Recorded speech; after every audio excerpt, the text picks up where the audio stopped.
Hello, I'm Dr. Albanese with Albanese Chiropractic, and our mission is to help as many families as possible create healthy lifestyles and reach optimal health through chiropractic.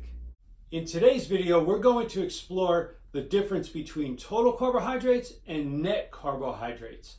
I've had a lot of questions with regards to this, especially when reading a label, an ingredient label on food. So today we're going to dive into this. Total carbohydrates are carbohydrates of all sources. Net carbohydrates are total carbohydrates minus fiber and sugar alcohols. And this is important because not all carbohydrates are the same, and not all carbohydrates affect your body the same way.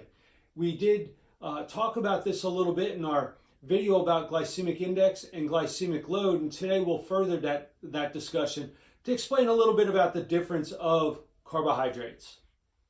When we talk about fiber, there are two types, soluble and insoluble fiber. Soluble fiber is dissolved in water and is broken down in the intestines. Now, only a very small part of that fiber will be absorbed in the body and have very little effect on your blood glucose levels, your blood sugar. Now, insoluble fiber basically gets on the train and goes all the way through and doesn't get off. So insoluble fiber is what makes up the bulk of our stools. It's not dissolved in water, it's not absorbed within the body. So those are the two types of fiber. Most of the fiber that you'll find will be from fruits and vegetables, seeds and nuts. There may be fiber added to food if it's processed, but really when we look at fiber content, fruits and vegetables will have fiber within it, and most of that fiber is what accounts for the very small effect that those food types have on your blood glucose levels. So when we talk about sugar alcohols are a carbohydrate. They're known as polyols, and they resemble sugar and alcohol in terms of their structure, hence the name sugar alcohols. What they do is they activate the sweet receptors on our tongue, so they add taste to a food.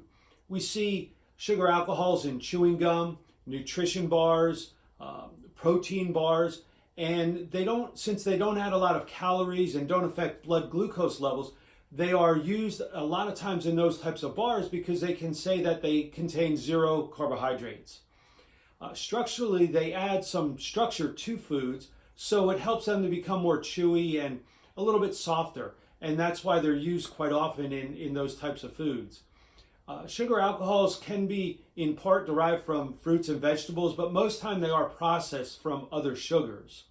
But since they are not absorbed in the body and don't really have an effect on calories or blood glucose, we really don't count them in the total carbohydrates. So when we look at total carbohydrates and we subtract fiber and sugar alcohols, we get net carbohydrates. That's why they're excluded from the total carbohydrate count. So let's take a look a little bit deeper as to how we count calories for fiber and sugar alcohols. Now, if you're someone who really looks at counting your calories and accounting for all of the calories within a food, you do want to account for fiber and sugar alcohols, but not to the extent that you normally would with any other type of carbohydrate. So let's take a look at this. Every food has energy associated with it. And that's how we count calories. Calorie is a form of energy. So for 1 gram of protein, it equals 4 calories of protein. For every gram of carbohydrate, it equals 4 grams of carbohydrate. For every gram of fat, it equals 9 calories of fat. Fat's a little different. So when we look at carbohydrates and we take a look at fiber and sugar alcohol are a little different. Since they're not readily available or absorbed in the body, we don't want to account for them the same way we do other carbohydrates as 4 calories per gram. So what we do is reduce that by 50%, 2 calories per gram. So if there's 1 gram of fiber in food, well, you would account that as 2 calories. Or 1 gram of sugar alcohol, you would account that as 2 calories. So you're going to reduce it by 50%. That's if you're really intent on looking at the total calories within food. And since such a small amount is absorbed, we don't want to count it like we do other carbohydrates. Now, if you're eating a whole food diet comprised of totally or in part a large part, hopefully, of fruits and vegetables, seeds, and nuts, you really don't have to worry about, well, there aren't going to be any labels, so you don't have to worry about reading labels of those foods. And you don't have to really worry about counting calories, because the calories are all going to come from a good, healthy source. And since fruits and vegetables have a lot of fiber associated with them, a lot of those calories are going to be lost in the fiber. So if you are eating foods that are processed out of a box, can, or bag, that's when you want to read the label. Now, we will, in a future video, really look at how to read a label and decipher how to interpret the information on a label. But for right now, if you are eating foods out of a box, can, or bag, you may want to account for the calories of fiber and sugar alcohols and deduct that from the total carbohydrates. Because on the label, you'll always see total carbs, and then it'll list separately fiber and sugar alcohols. So we deduct those, and that's how you get the net carbs. So I hope you find this video helpful.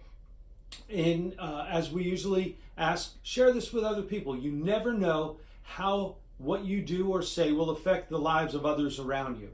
And we do ask that you subscribe to our channel. We do that so we can keep track of how many people are interested in this material and how we can better cater our videos to you. So until next time, I'm Dr. Albanese. I thank you for being here, and I look forward to seeing you next time. Be well.